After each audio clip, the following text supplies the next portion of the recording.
Well, a 532 from the comments? Let's jump in and see how it worked. This one is called the X-532-X, and it did come from a comment of another video, so I've decided to try and find it. Now, unfortunately, the only place I was able to find it is not a download page like I usually get it from, where it has all the images and everything. It is from a massive thread going off topic apparently in the FM world, but it's basically a bunch of people sharing tactics, asking does it work, how do I change it, things like that, and then sharing the tactics that do work. So that's where I found this from. That's where I downloaded it from. And that's what we're going to try it. So we're going to try it though with a holiday sim of our three teams of Liverpool and Aston Villa in the Premier League and our championship side of Ipswich Town. With all that said, let's just dive in and see how this one worked. Well, taking a look at the Premier League, Liverpool doing really well. 90 points, 100 goals. Fantastic job. Aston Villa in 7th with only 72 and 75 goals. Definitely a little bit below average for them though. So let's just dive into Liverpool's domestic cup run, getting to the FA Cup 4th round against Middlesbrough, sadly losing 1-2. They get to the Carabao Cup final though, 3-2 win over Brentford. And a fantastic run in the Europa League, getting to the final and beating Rangers 5-2. So yeah, 3 trophies is a pretty good season. Squad-wise, a nice area of green. Very well done, no question about it. 28 goals for Salah, 24 for Nunez. Assists 17 for Harvey Elliott, wow, and Trent apiece. And then average rating Salah with a 7.42. Aston Villa's domestic cup run out in the Carabao Cup quarterfinals 1-2 against Manchester United, but they get to the FA Cup final beating Chelsea in penalties. And another fantastic run in Europe, getting to the Conference League final, beating Fiorentina 4-1. That is fantastic. So overall, they've got 2 trophies of their own. 7th place in the Premier League, though, is the problem.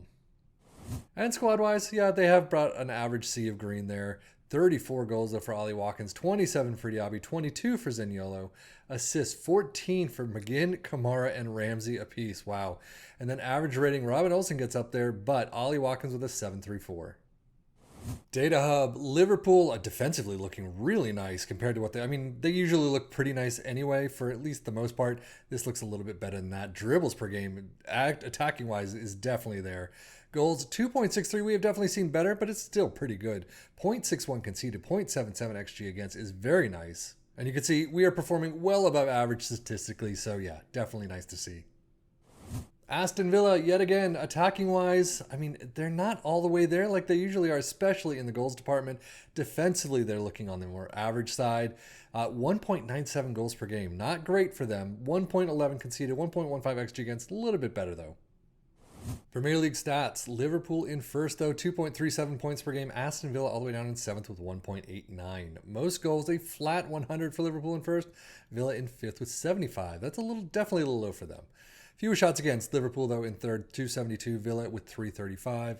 Most possession, Liverpool with 49%. Wow, that's definitely lower than average. Most dribbles made, Liverpool in first, Villa in second, 963 down to 849. And then most shots for Liverpool with 689, Villa with 534. But now, even an average season in the Premier League usually spells great things for Ipswich Town, right? Well, they actually came in 3rd place this time around, throwing them to the playoffs. 95 points, 104 goals is still topping the list, but getting thrown to the playoffs is a big deal here, and they actually make it through. They get promoted 1st, 2nd, and 3rd, so it worked here at least.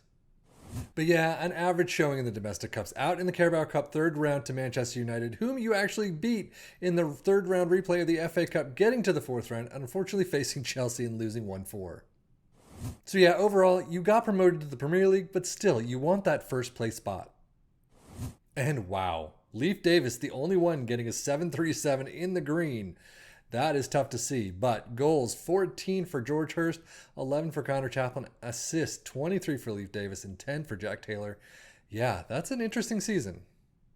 So championship stats, 1.94 points per game is in 3rd place. Interesting, usually it's at least in the 2s, but most goals in 1st with 111 after playoffs, fewest shots against in 3rd with 368, most dribbles made in 1st with 1080, wow. Most tackles won in 2nd with 1142, and most shots for in 1st with 724. But now onto the tactic itself. A sweeper keeper in defend is where we start. Wingbacks on the left and the right in support with ball-playing defenders in defend in all those 3 central spots. 3 CMs in attack, all using the same instructions, and 2 advanced forwards in attack up front. Very easy to remember. Balanced mentality, in possession attacking with his narrow, approach play is pass into space, focus play down the left and the right, passing directness is shorter, tempo is higher, low crosses, run at defense and be more disciplined. In transition, counter press, counter, distribute quickly and roll it out. And out of possession, a high press line of engagement, a much higher defensive line, trigger press much more often, prevent your goalkeeper distribution, get stuck in, step up more, and invite crosses. So overall, how did it do for our 3 teams? I mean, to be honest, they're very average. Ipswich coming in third, usually they're in first. You do have that back line of 5. So that's, I mean, obviously it's a 5-3-2. Of course, that's what you're going to have. But Aston Villa, I'm kind of not surprised that they did, I won't say so poorly, but not as well as what we've seen lately. Liverpool actually doing an interesting job with 90 points and 100 goals. But I think overall you got kind of a manpower issue maybe in this one, where you've got a back line of 5, and a lot of these teams don't work like that. So you got to kind of bring in your own transfers and figure that out. You need your personnel to kind of fit into those roles. So you got to get a transfer season or 2 and figure that out. But here, it was average. It wasn't too bad. I mean, Liverpool doing a little bit better. But still, I think using this tactic on your own, match by match, I think you can get it to work a little bit better here. But that's it for me, Sevian FM, for the Football Manager blog channel, saying thank you as always for watching. Take care and enjoy.